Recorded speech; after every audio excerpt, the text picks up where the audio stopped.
Well, hi, sports fans. It's Larry Eater, Athletics Week 3, Athletics Chat 3.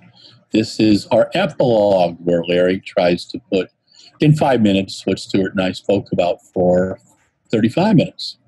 It was a lovely day in Oxford, England, and in San Jose, California. You got to hear wind chimes in the backyard from my mother's numerous and prolific wind chimes, and there were little hummingbirds flitting around and butterflies and this huge lizard too, as I have the coolest office in the world when I'm in California. Anyway, what did we speak about this week? Well, we started out with kind of the how things are going. We talked about the interview that Stuart did with Joe Coates, the new CEO of UK Athletics. UK Athletics is very similar to USA Track and Field, and UK Athletics is getting a lot of crap right now for things that are deserved, things that are not deserved. It's just the nature of the beast. I think UK Athletics is one of the great success stories of the last 15 years, although part of it you hear about, part of it you don't. The truth was that back in 2002, 2003, they were near bankruptcy because of a drug case. And you had British Athletics was saved by Alan Pascoe, John Ridgeon, and Ian Stewart. They came in and they said, we're going to find sponsors for you through our fast track agency, and we're going to professionalize track meets. And they did. And that put money into UK Athletics, which was British Athletics, coffers, 40 million, in fact. In fact, I believe that the largest single sport sponsorship, 50 million pounds sterling, which is what, about 72 million bucks, came from one of your HMO groups in the UK, who was a wonderful sponsor.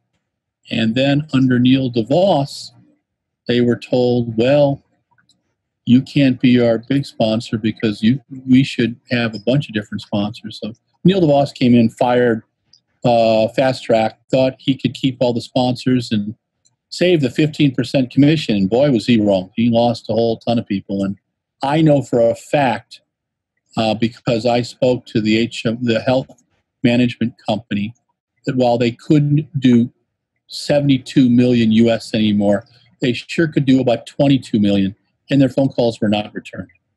I was aghast. And this wasn't done by anybody who was loaded. We had a conversation before we started drinking, and they told me what was going on, and they didn't get it.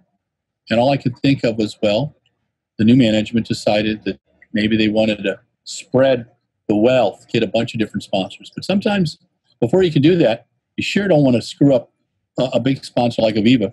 And where did those guys go? They went into rugby. So money goes from athletics into rugby. That bit of cluster FUCK was not the end of it.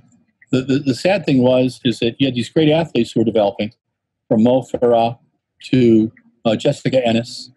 2012 was one of the most amazing Olympics, not just because London hosted it, but because the home country did so well. And one of the real stories over the last 15 years is the rising success and return of British athletics to some of its former history. There's a great group of athletes coming through there, but that's because there's a lot of people who work very hard, some fantastic native coaches, fantastic British coaches, and also some coaches they bring in. And there's athletes that are developing. I'm fascinated with the whole multi-events group. There's some fine sprinters, some really fine distance runners, some good field event people. And you see athletes from Scotland, Wales, England, Northern Ireland.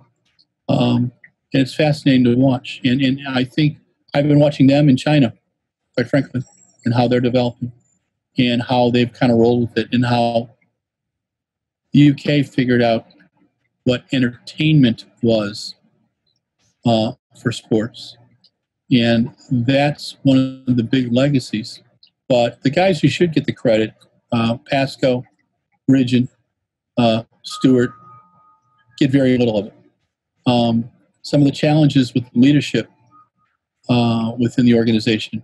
And so Joe Coates, who Stewart thinks is a wonderful person, and I believe he believes she's up for the task. I wish her the very best of luck. But she's got a lot of landmines she's got to deal with. And the coronavirus adds to it. The coronavirus is adding to it all over the world. You know it's affecting, excuse me, you know it's affecting the coffers of every athletics federation. How do they pay the bills? What are sponsors getting? And that's a big challenge. What athletics needs right now is a global company like an M&M Mars, like a Coca-Cola, that and like a great auto company that really sees the benefit and gets behind developing not only the younger athletes, but new program. I'm looking forward to the Impossible Games and seeing where that goes on June 11th. And Stuart and I both tip our hats to that. We're concerned about where the other meets are going to go this year. Are there going to be other meets outside of the Czech Republic and Oslo? We'll have to see. Can you get athletes around? Can you get media around? You know, it's fascinating right now that media are being attacked everywhere. In our sport, the way it's being attacked is that with sponsorships going away, media organizations can't pay their bills. How they support riders. I've been able to keep all our riders going because they believe in it, but the coffers have gotten to be a challenge. So we're looking for sponsors as we always do. We're putting up 10 to 12 stories a day. We're coming up with new programming, Socialing the Distance, which featured Clayton Murphy this last week, and Stuart in my athletics chat weekly. Plus, we'll be doing some other things that I think will be fun. But we need your support. Eyeballs, read our stuff, pass it on to friends, sign up for the RunBlogRun nightly newsletter, listen to we've got some new things coming up, and check out some of our old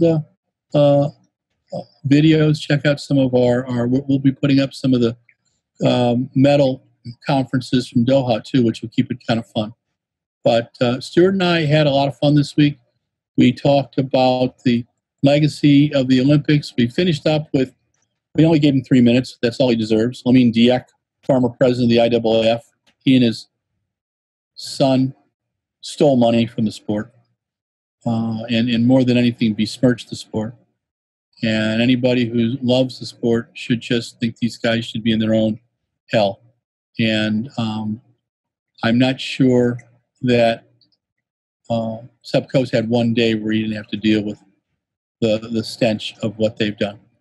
But there's a lot of people who love the sport, athletes, fans, coaches, sponsors, potential sponsors. And between us, we'll find a solution. This is Larry Eater, finishing off the epilogue and probably a bit of proselytizing. If you love athletics, check out what we do. If you've got friends who love athletics, tell them about what we do. We've got some local sites at the Running Network, too, that have good regional information as well. And we ask that you support them. This is Larry Eater with RunBlogRun, signing off.